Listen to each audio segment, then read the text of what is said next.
Isn't it amazing that you can start a conversation with a friend, with a colleague, with an acquaintance, or with a complete stranger? Because as humans we like to connect and converse with people and share ideas, share thoughts, opinions, beliefs and convictions. And any conversation with anybody can develop in a number of ways, and it can either head north or it can head south, and that conversation can develop into a really good, interesting discussion covering interesting topics that are meaningful and important to you and the person that you're discussing them with. And that can lead to a good, robust discussion, whether it's on common ground or you have a different view of the world and you can meet middle ground and seek to understand before to be understood. And that can develop into a great learning experience, a great human experience, connecting with other humans and understanding other views and other philosophies and other people's values and that brings you out of that discussion better in character, better as a human, more informed, more educated, more compassionate, whatever it might be. And it can be a great thing, and that's the whole point of communication with people, is to add value to their life and they add value to your life, and that will add value to our life, and that will make the world a better connected place, and with our fellow human mankind or person kind and humankind. And that in itself is a great experience to have, and you tend to be attracted to people like that people who not just understand you but challenge you, develop you. And that's all the north facing developments of any form of great, sometimes robust, sometimes thoughtful, sometimes funny conversations. However, on the other hand, it can also head south, because when you start to share conversations or share your views and thoughts and ideas with other people, they may be contradictory, they may be conflicting, they will be basically different. And how you handle that will determine whether that relationship heads north or south. And many times people, unfortunately, will tend to judge differences rather than explore differences, rather than seeking to understand the difference in that person's view and what they've gone through and the moccasins they've wore over the many moons of their life to get them to that point. Some people tend to say, well, you're different to me, you must be wrong, I'm right. And then when it comes to the conversation, it's important that your goal is not to prove yourself right and them wrong, but to share different ideas, because ultimately in life, nothing is really right or wrong. It depends on what ground you're standing on, whether it's right for you or not right for you. Because if there is that conflict or that judgment or that try to persuade the other person to think the way you think, that discussion can lead to a debate. And there's nothing wrong with the debate, if I say healthy debate, based on respect for other people's views. And that debate can, if there's no respect there, or no compassion there, or no understanding there, that can lead to an argument. Yes, we've all been in those states of argument. And when you get into an argument, you go from a logical place more to an emotional place. Because when you respect someone else, you tend to be more in that logic mindset, where you can say, okay, I can see your view, oh, that's a good point, and hey, that's some good information, and that's some good research, and yeah, that makes sense. And so you start to see things through neutral eyes, not emotional eyes from your viewpoint. But when you start to get emotional about it, whether you be defensive, you're getting defensive, or you're getting aggressive, or you're getting judgmental, you're going to the emotional. And you can tell when you get into that emotional state because things start to fire up in the belly. And sometimes what happens is that you end up attacking the person rather than attacking the problem. And when you start attacking the person, then that person gets fired up and emotional as well, and they start to, rather than attack the problem, they attack the person. And at the end of the day, with an argument, you have two people attacking each other, and it's got nothing to do with the problem or the topic that arose to the argument. And that's where you get into an argumentative state. That in turn can then lead to just a downright fight.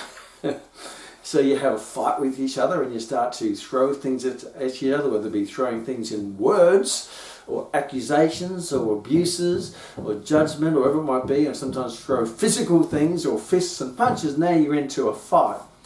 And then if you don't resolve that, then that can develop into a war. That's it, I'm never talking to you again. And a war is comprised of a continuous series of fights, fighting against people's differences. And it sort of takes us away from the old freedom of speech and freedom of choice, and we're all humans, we all have a right to have our own belief and thought patterns and all sorts of stuff. But unfortunately, when we start to I best discuss maybe tender topics, and those topics could be politics, and those topics could be gender persuasions or gender views. It could be when it comes to different human rights, and could also be with now in this day and age we have this big emotional pot of thoughts when it comes to medications and vaccines and all sorts of stuff. And I'm not going to open up that Pandora's box because it's very emotional, and you can see that people are fighting, and there's wars, and you're on that side and you're on that side, and who's on the right side of history and all sorts of crazy stuff. Now we have a war, and many times we just tend to forget the common ground. It's just your ground and my ground, and everything in between is a battleground. So I guess it's up to you if you want to become a mature, wise communicator, whether you have the ability to develop the conversation into a war or into a great, respectful relationship. And I got lots of great relationships in my life, and there are people who, we have different views of the world, we have differences of opinion, but many times we just, on those particular topics, just agree to disagree. That doesn't mean our disagreements in that topic, which is one of the many topics who makes up the magic of life, will that one little difference affect every other thing that we do have in common with, and we do have a connection with, and we do have a common view with. If you only want to have a relationship with people who see the world according to you, then the only person you're going to have a relationship with is the person in the mirror, because everybody else sees the world different. And that's what makes the magic of life so wonderful, because everyone's different, and you can explore different religions and different views and different cultures and different beliefs and all sorts of stuff. But remember that if you're in a communication state and you're in that negative emotion, get into that negative emotion when you're connecting with someone or communicating with someone, you're just going in negative, and that negative means you're getting fired up, you're getting angry, you're getting fearful, you might be getting jealous, you might be getting defensive. They're all negative emotions, and when you're in that negative emotional state, you go into that pure emotion, and things that start to come out, and you start to use fiery words that many times in life you will regret saying.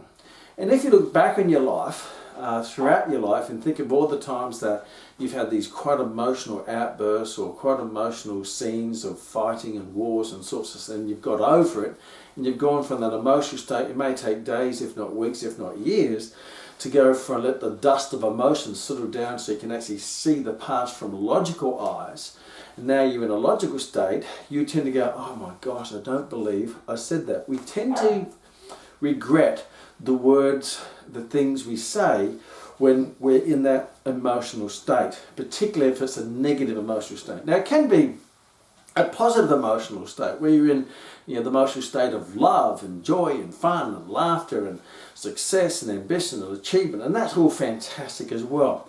But also you've got to maybe be careful and keep it in check that you don't get overwhelmed by the positive emotional state, because sometimes you can exaggerate your emotions by saying exaggerated words. You meet a beautiful partner, you've been able to see your first date, things are fantastic, and you're full of, you say, oh, this is the one, and yes, I'm in love, and you say, I'm in love, I want to marry you, and it's only the first date. Well, now there's a classic example of an emotional, positive state of mind. It can also be where you have an achievement, then you say, that's it, and you get this massive feeling of success and significance from that achievement, and then you start to say, yep, now I'm going to go and conquer the world, and the next day you can't get out of bed. So sometimes it's important to, number one, to be careful or be aware, self-conscious of when you're going into that negative emotional state, when you're having a conversation or discussion with someone or communicating with one person or group of people.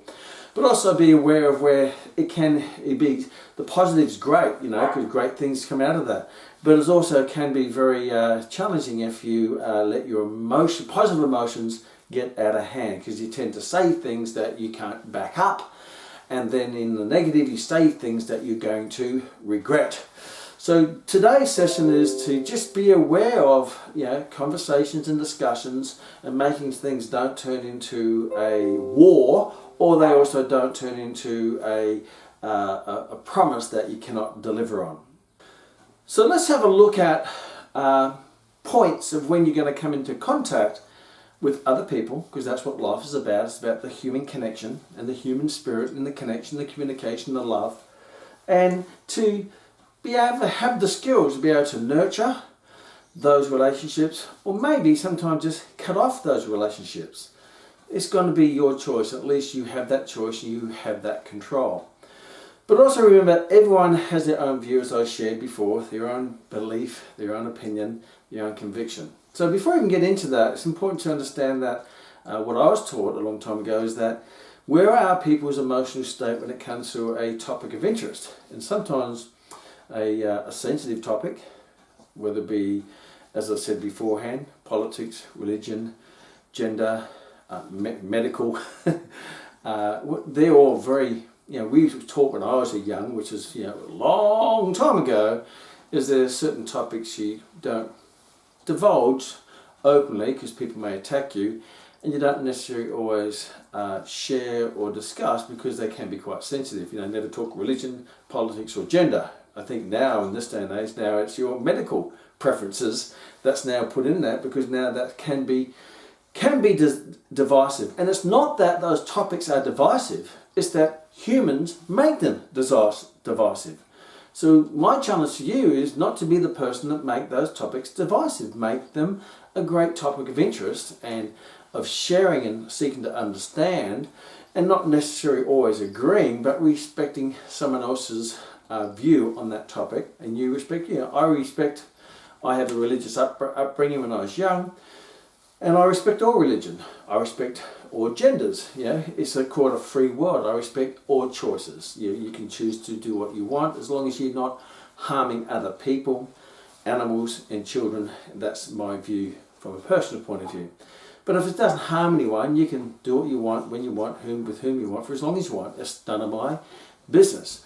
If it's an area that I'm interested in and I want to learn more about, then let's engage and have a conversation, because I want to become more informed. I want to become more cultured. I want to become more worldly.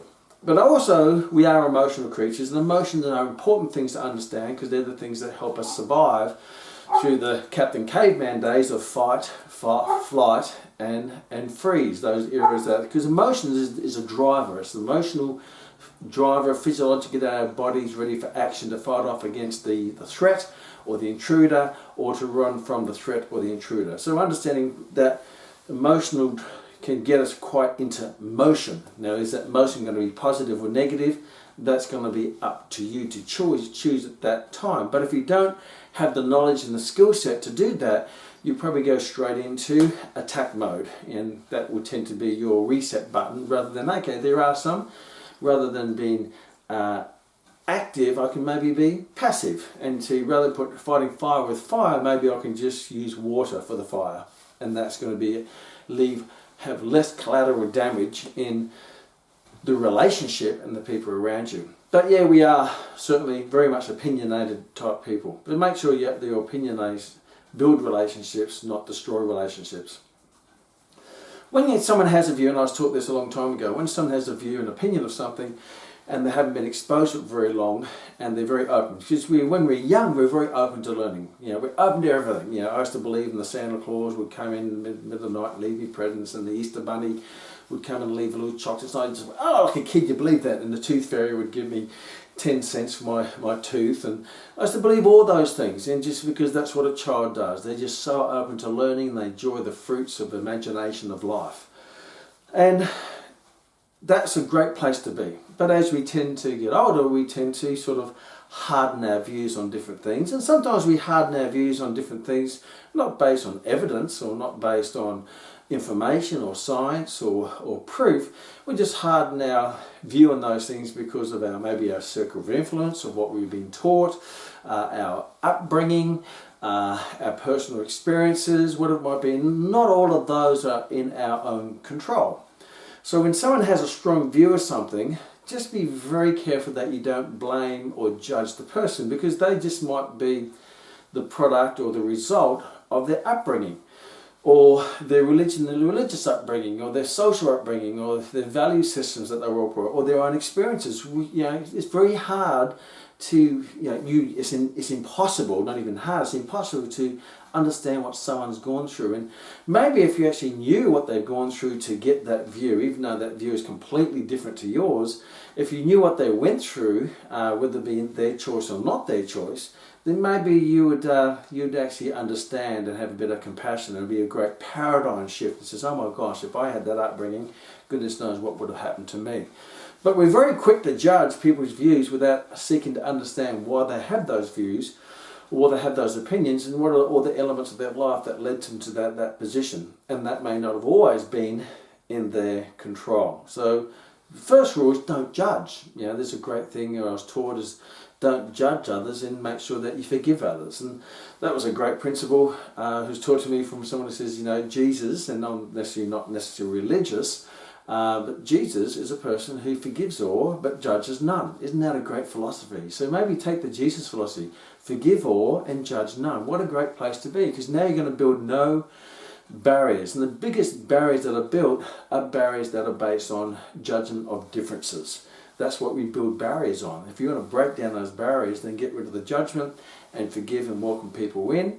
And then you can choose whether you want to welcome, how close you let them get to you. But we all have views. Now, when we're young, or when you first get information, you form an opinion. Now, to me, my personal definition of opinion is quite shallow. It can change quite easily. If you get new information that contradicts that opinion, you change your mind and say, well, actually, that opinion is not really so strong. When I was young, I've been an exercise professional for going on 40 years. I was young and I was learning it when I was going through university, and I realised looking back, a lot of the stuff I've learnt was not necessarily relevant, wasn't entirely correct. But I took it on board and ran with it anyway. So in those early years of my youth and my growth as an exercise professional, I formulated opinions. So someone would come to me in the gym and, what should I do for this? I said, well, that's the best exercise for that, and that's the best nutrition for that. And that can be the same with any vocation or any career or any area of interest or passion that you have. You form an opinions, and the longer you're in that profession or hobby or recreation or whatever it might be, the more those opinions can, if you reaffirm them by teaching them, by practicing them, then those opinions will start to solidify or crystallize and form into what I call a belief. So I guess if you look at, I used to think, the mind is like cement, and when you're young it's wet cement. It's like when you see those big cement trucks and they're turning, and what they do is they have to keep turning that big bowl in the back of the truck, and they keep that cement, so that cement doesn't settle and doesn't harden.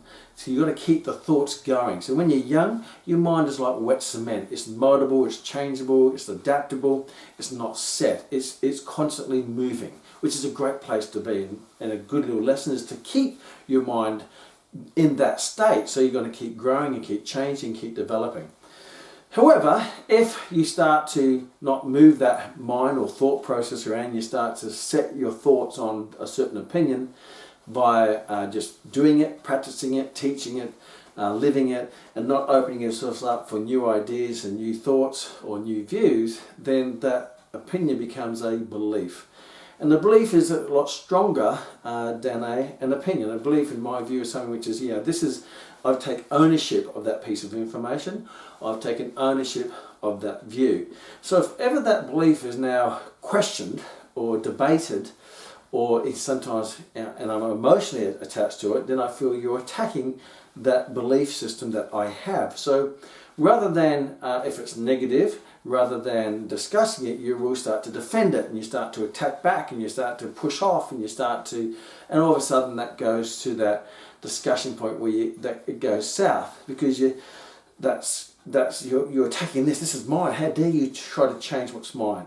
And I've experienced that myself as an exercise professional, because when I got my degree, now I've got a bachelor degree, a position of authority, I now have a status, now I became defined by my degree, and then I got elevated as the gym supervisor, and I got the badge and a degree. Now I become a bit more of an authoritarian rather than remaining a student. And I look back in those times now and think, oh my gosh, some of the things I used to say, some of the things I used to defend, some of the things I used to push off, some of the things I used to do, I'm a little bit embarrassed by what I said and did back then. So if you're around then when I was your gym supervisor and I said something which is quite defensive and sometimes could be seen as abusive, then I apologise, because obviously that's where my mindset was. I was formulating my own belief system, and then you start to defend that. Now, when you really keep developing that and you become known as the expert in that area, or the opinionated person in that area, whatever it might be, or the authority in that area, sometimes that belief system turns into a conviction. Now, a conviction is something which is so crystallized it's almost unbreakable. A conviction is something, it's not just a belief that I own. Now, a conviction is that is who I am. So if you start to now question or try to debate or open up any discussion against my conviction, whether it be a religious conviction or whether that be a medical conviction, a political conviction, a gender conviction, any form of conviction, whatever, then how it should be done conviction, then you feel that you're being attacked personally. And when you start getting attacked personally, you take it very personally. You go straight into the emotional state. How dare they say that? How dare they question me? I've got a degree. I'm a doctor. I've got a badge. I'm a politician. I'm a minister. I'm a whatever it might be. And you start to defend behind that status symbol, that icon that you've been defined by. But not understanding is that what got you there was lots of open learning, but you didn't keep that cement turning in the truck. You let it settle, solidify, and now you're not open to new ideas. There's no saying you can't teach no dog new tricks. Well, you can if you're always teaching the dog new tricks, because then it's always open for new stuff to get rid of the old stuff. The biggest barrier to learning is knowing. Your biggest barrier to your future is your past. If you're not learning new stuff, you're not going to get new stuff. I say beautifully in our program, if you want to earn more, you have to learn more. But to learn more, you have to unlearn what you already know, because what you know may be the barrier to what you don't know, and it's what you don't know that gets you to where you want to be. And it's only what you know that's gotten you to where you are, and that's called personal and professional development. So be aware, sometimes people get to the state, me included, you get to that position of conviction. It means that cement is now hardened so much it's like hard concrete. And to get fresh information into the hard concrete, it's like trying to, if the cement is still wet and turning, you can add water to it, which is new information, new ideas, new thoughts, new philosophies, new values, all those things that make up the rich life. You can add it in there and it will be absorbed, and it'll be turned around, and you toss it around, and that's what happens. But if that cement becomes hardened like concrete, putting that water, which as I said is representative of new ideas and thoughts and knowledge and all those great things, that's like pouring water on hardened concrete. It just bounces off. So you can share ideas with someone who's really set in their ways, and it'll just bounce off their head, it'll bounce off their mind. So you've got to ask yourself, is it worthwhile me trying to crack through the cement? I know I may need a jackhammer to get new ideas in there. But if they're open-minded and they've still got that wet cement, then it's going to be a great open discussion, a mixture of ideas and thoughts with respect and humility that's going to come out with something better.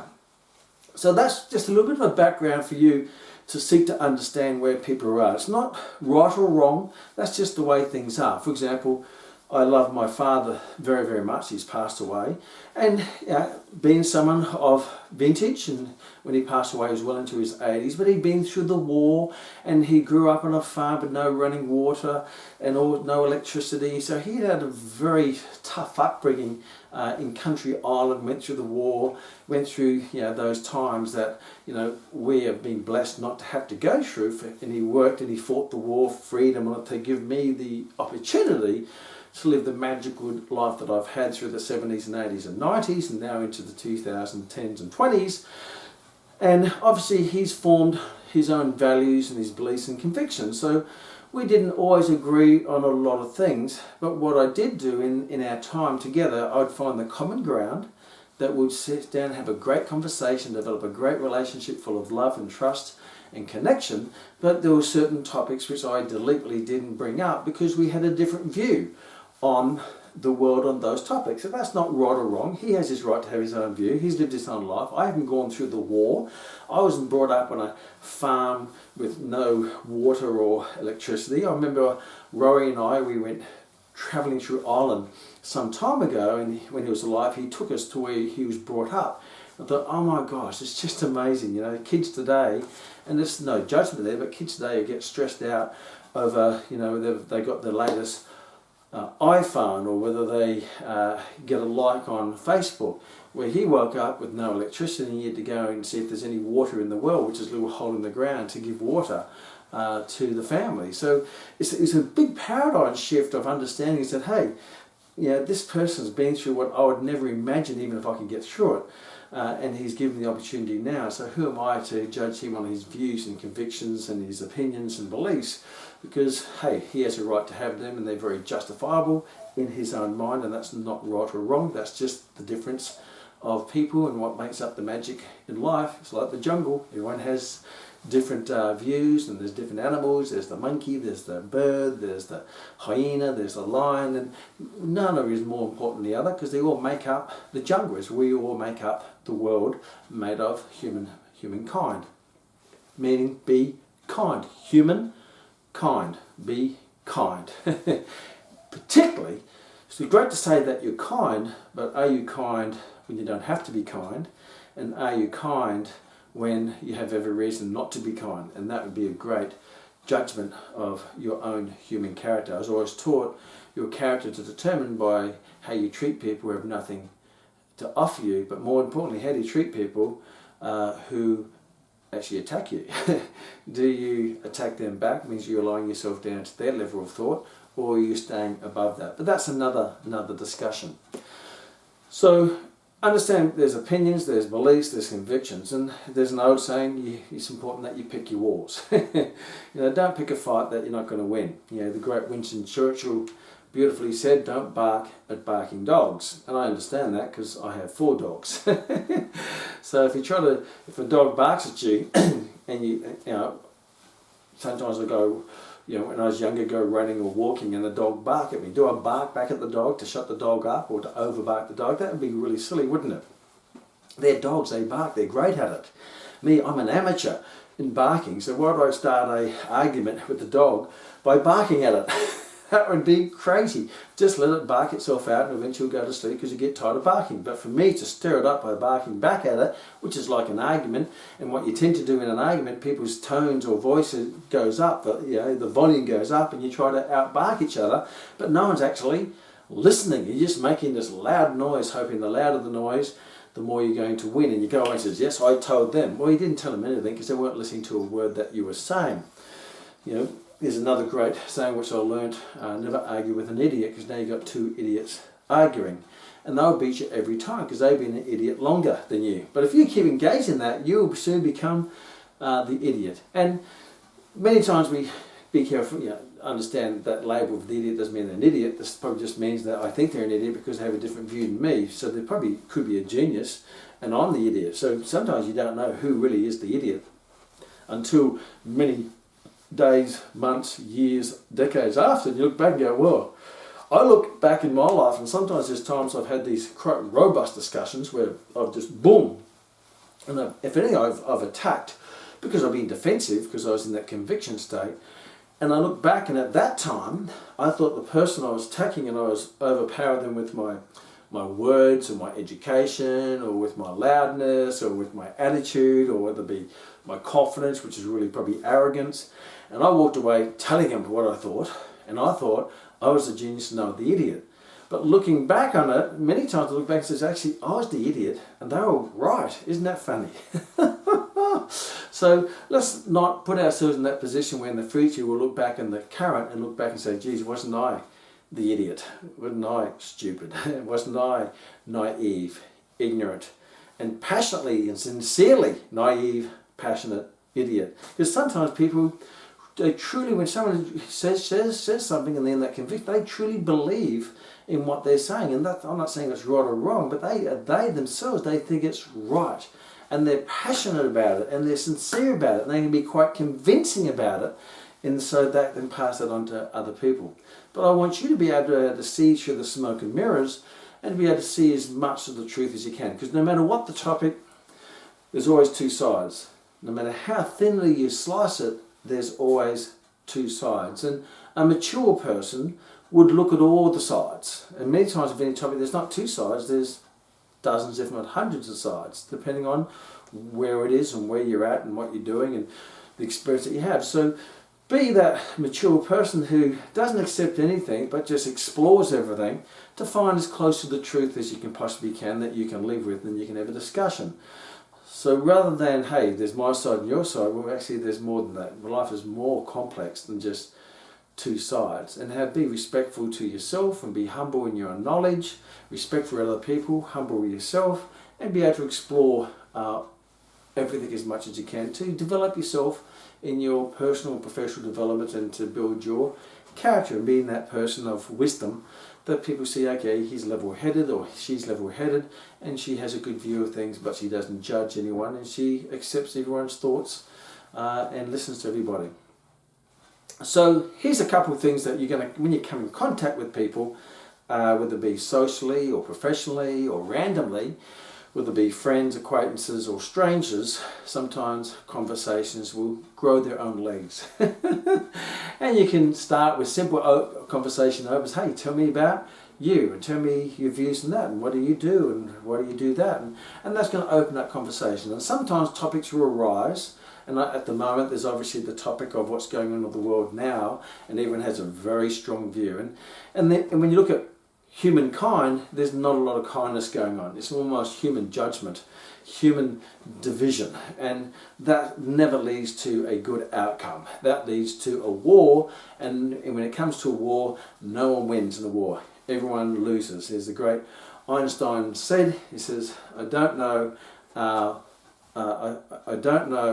what they're going to be fighting with in World War III, but I do know what they will be fighting in World War IV, and that will be sticks and stones. Because at the moment the world's solely high-powered military-wise.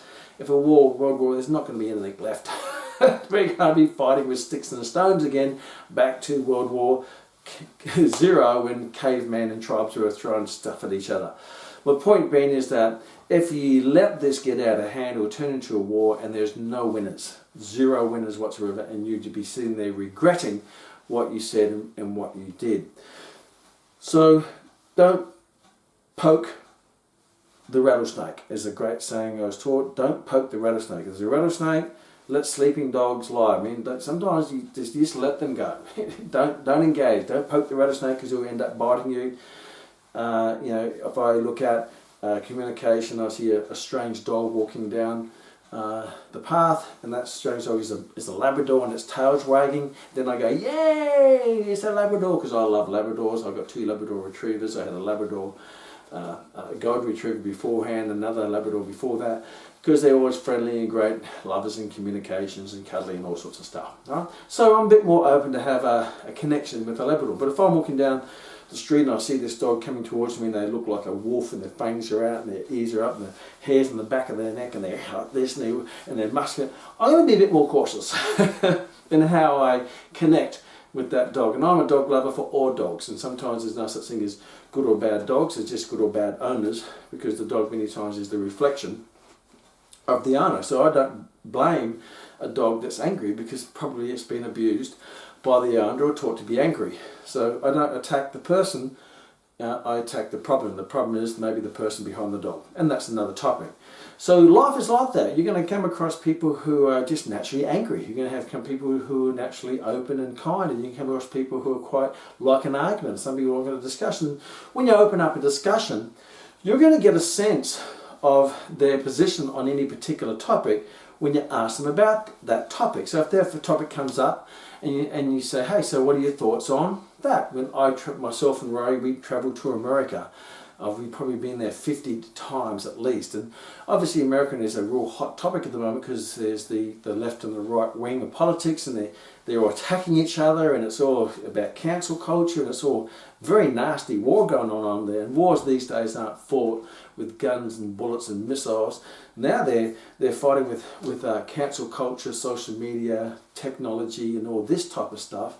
And it's actually, I think it's quite meaner because you can't actually see your enemy anymore. You used to be able to see your enemy. In my day, when I was growing up in school, if, Tom, the bully at school, picked on me, Tom was in front of me, right? He picked on me and I could see him. And so I could choose whether I'm going to walk away or we're going to have a scuff in the playground. At least I can see. And the worst thing that came out is I had a blood nose and maybe a little bit of a dented ego because I lost the fight. But then the next day we're back to being best friends again, and off we go.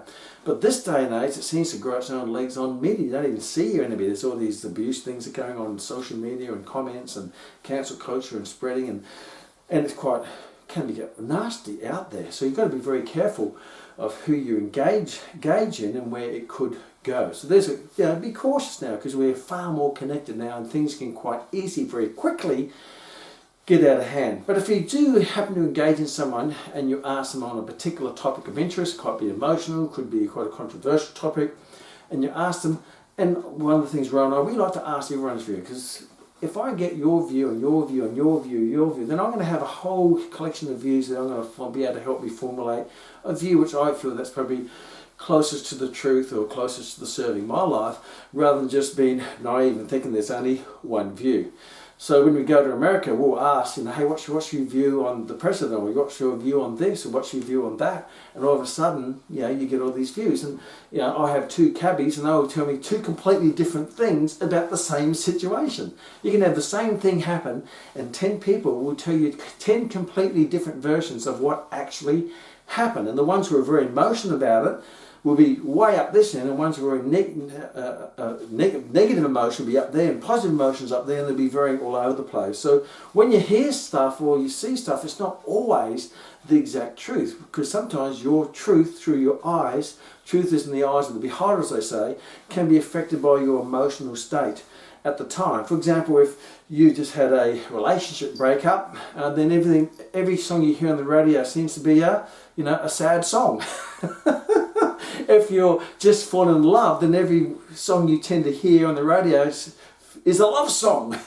But the radio is the same, but you tend to see or hear what you hear and see based on many times your emotional state. So just be aware of that sometimes even your words can be affected by your emotional state. That when you do connect with someone and you ask the topic, you straight away get an idea of whether they're open to ideas or close to ideas, whether they're wet cement or they're hardened concrete, whether they're having opinions or they're just strong convictions, whether they're kind or whether they're judgmental. You're going to get a good feel from that through what we call your ethos, is what the communication that comes off people by their aura and how they speak and their intonation. And then you can say, okay, this is a situation where, if I go against this person's view, their conviction, they may get very defensive, they may become very forceful, they may become very judgmental, they become very aggressive, many times passive aggressive, and then you can choose whether you want to poke that rattlesnake or engage in that barking dog and go, okay, well, I'll let that slide because I don't need this, because nothing good is going to come out of this. This is not going to end well. So what you do, if that is the case, then you have to be able to find a topic.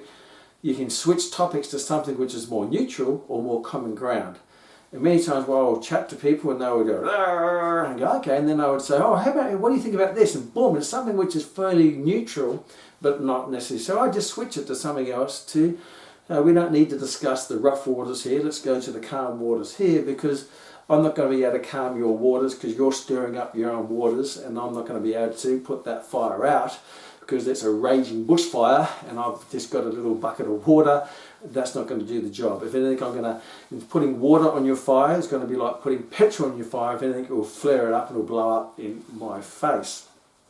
So you can switch the topic to something which is going to be where you're going to find common ground, because Sometimes you find people which are very, what we call narrow-minded, right? They're very narrow-minded and they're on that and that's where they are, and that's okay. You know, that's fine. If you want to walk that tightrope of that relationship, where at any stage they can push you off it, then you're always going to be very, how can you say, you're always going to be, oh my gosh, when's this going to happen? When they're going to blow up my face, when they're going to get angry, when it's going to turn to a fight. And then if that's no real way to live a life. If you may find people who have great open ideas, they're open of ideas, and you can have this playground. It's like this great playground of ideas and thoughts, and you can have differences of opinion, but you respect each other's opinion, but you can explore all the other views of the playground. A lot of my friends are like that. We have just great discussions and we don't agree with everything, but sometimes we agree to disagree, then we go and play on a different part of the playground, on a different swing, a different toy, whatever it might be, and we still have this great relationship. But other people says, hey, this is it and that's all there is. If you don't like it, then you're the enemy, and they're types of people that you have very short encounters with before you move on, because you're not going to change your whole life and view to be able to live on their tightrope, because at any time they can push you off and you go, whoa, down and land in the rocks below. But you can get a general gist of how people communicate, their tone, their ethos, their aura when you bring out certain topics. So you have a choice. You can actually switch because you want to still explore the relationship or still explore topics of interest, or you can say, look, disengage, and that's up to you. And sometimes I will switch because, you know, overall I'm interested in the person. I want to get to know them more. Yeah, we don't agree on that topic, but there's no use arguing about that, particularly if it's our first topic, because if we argue on the first topic, we're never going to explore the rest of the potential of the relationship. Now, if that topic itself is so divisive and it gets completely against your values, then that's okay. Just disengage the relationship, because if that's going to affect everything else, but make sure that that is not just your emotional view of that. Take responsibility that maybe be an adult, that your view is not the only view and your way is not the only way. And then you can choose whether you're going to explore other areas in the playground of the relationship, or you're going to disengage and find a completely different playground of your own. And that's completely up to you. Either way, be respectful in how you do it. So if you don't disengage, be respectful in how you disengage. You say, wow, that's interesting. Wow, I never thought of it like that before. Thank you for opening up my mind and my eyes to a different view of that situation. I really appreciate it. Have a fantastic day and all the best for the future. And then you go off. So what you leave with acknowledging what they say, and we say the basis of any relationship is based on the root system. Means number one, you have to acknowledge. You have to, A is acknowledge. Two is respect. 3 is accept, 4 is understand, and the last one is touch. Now you may never get through all that list because you may choose not to get to the touch part, but you could use it. For example, if acknowledge, oh, thank you so much, or I thank them for their thought, thank for their input, for their ideas, for expressing their views and opinions. Thank you for that. Doesn't mean I'm not saying whether I agree with it or not. I'm just thanking them for offering it. So remember, when you say this, it's not about thank you for that, I disagree with that. Straight away a barrier goes up. You know? So rather than disagreeing it, just say thank you for that, I never thought of it that way. Thank you for opening up my eyes to a different view of it. Doesn't mean you agree with the view, but you've opened up your eyes through their eyes. And that's another stitch in the rich tapestry of your life. So what you've done is you acknowledged it. You've said that in a respectful way, not a judgmental way. You're saying in a respectful, humble way, not in a door. Thank you for opening up my eyes. What would that say? Not a respectful way. So if there is differences, always respect each other. Respect the differences and be very humble in your own view of the world. So accept, respect, accept. So the A is accept. So what you're going to do is you may not accept their view, or accept their idea, or accept their principles, whatever it might be. But what you can do is accept their right to have a view. I accept everyone has a right to have a voice, to have a view, to have an opinion. I accept and I respect that. I may not accept the information, but I accept that you have a right, and I respect you have the right. And then understand, seek to understand. There's a great book, 7 Habits of Highly Effective People. One of the habits by Stephen Covey is seek to understand before they're understood. So before you share your opinion, get their opinion first. Find out where their ground is. Find out whether it's emotional or logical, agreeable or what it might be, or aggressive. So seek to understand before to be understood. And you've done that by saying, hey, share with me your views and tell me about that and tell me more. Okay, so why do you believe that and how does that work? So you can ask these great open questions that get them to think about not just their principles and ideas, but actually to dig deeper to say where do they come from and how do you justify them. Not in a judgmental way, but more of a learning way, as a exploration way. If you say it that way, then they're going to open up, and the deeper you go, you're going to get to more deeper to the truth. Now, there's a few things that will happen here is that you will either go, well, that's a different view, and you change your view, or you take a part of their view and add it to your view and get rid of some of your view, or you may get rid of your view and just take on their view, or you may completely disagree to agree to disagree where you don't believe it at all, and that's perfectly fine. But now you're better for it. You're actually better than you were before, because now you're more informed rather than misinformed or uninformed. So make sure before you even come to any form of conclusion of anything is you explore all the rabbit holes, both sides, multiple sides, their view, rather than you're going to be this little insular pocket of aggressive opinion attacking everyone, and it's like that little angry chihuahua in the corner and no dog wants to be a friend of it, and you go, just barking, you go, oh God, I'll stay away from that little angry little mutt. And I don't get me wrong, I love chihuahuas. My grandparents had a little chihuahua called Chow Chow. Not Chow Chow, what's his name? It will come back to me now, it's been a long time. So yeah, don't be that irritating person who has a strong opinion about everything, but you've actually in a little place of information. So seeking to understand before understood, and then obviously that touch at the end is from a respectful way. You shake hands. Thank you very much for that. Have a great life. So that's one option, is when you get to that point, you can disengage, or you can switch it to another topic of interest. But if you find that they're really open and they're very, they like a discussion and they're logical and they have a great process, then you can explore that topic more together in a respectful way, where we can start asking more questions about that particular topic or that area of interest. And that's where you start to form great relationships. I have very good discussions, open discussions with good friends of mine about areas that we know we have different views on it, but we're very open to exploring, because many times I say, you know what I said then? Oh, I was wrong, because back then I knew this, but since then I've learnt this, and I've changed my mind on that because I've grown since that, because I've got more information, or more things have occurred since then, or more experience, or more wise, or there's more research, or there's more data, because things in life always change. Life is always changing. So don't cement yourself into one thing, because you're going to be left behind. You have to keep adapting. Adapt or die, says the dinosaur. So they're the relationships that you can nurture and you can add in. And a great relationship is when you're with someone where we have basically a 50-50 communication. They talk 50% of the time, I talk 50% of the time, but great communication is really, as you know, a lot of us asking questions and listening and not necessarily saying much. But when you do say things, it's of value based on the information that you've learnt from them or learnt from other places, and you want to share, to put it into the pot, the mixture pot, to toss things around and come out with a better, your idea, my idea, put them together, mix them all up, and we'll come out with a better idea. And the more great ideas, mix them all up, get rid of the bad, keep the good, come out with the great.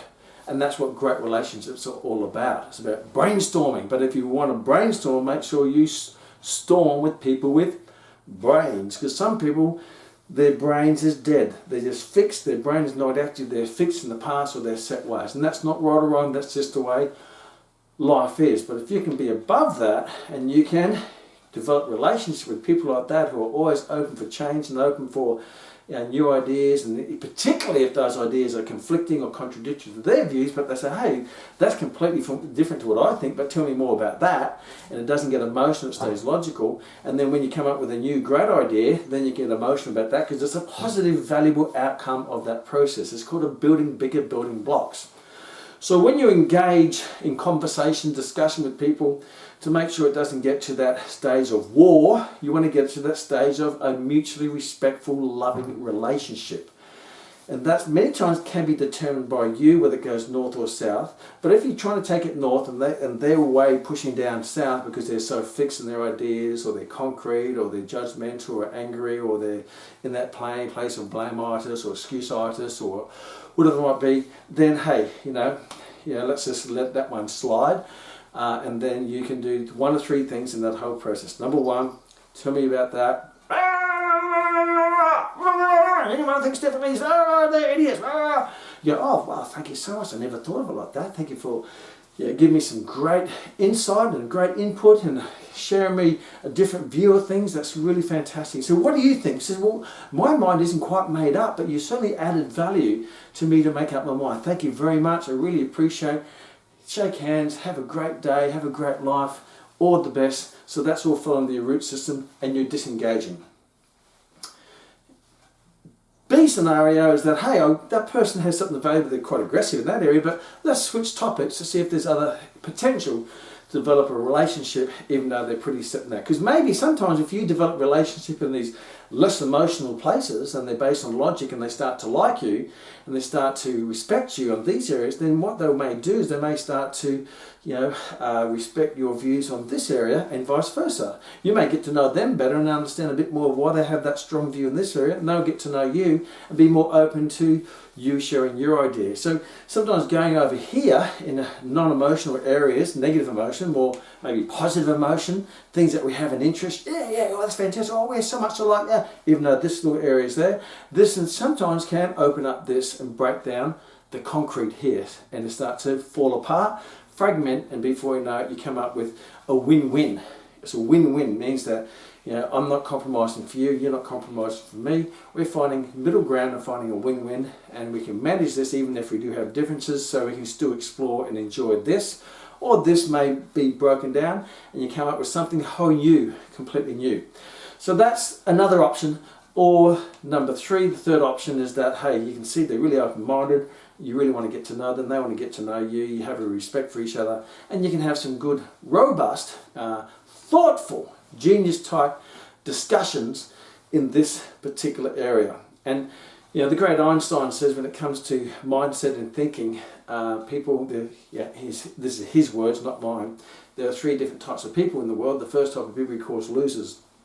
And that's not because they're losers in that nature, but because they lose their life. They lose their life in other people, because all they talk about is other people in a gossip negative sense. About the Joneses, you hear what happened to so-and-so, and hey, that movie star or that person said that, and they're on social media, you hear about that, and they get a certain level of satisfaction, gratification of seeing other people not do so well, because it makes them feel better because they're not doing anything, I suppose.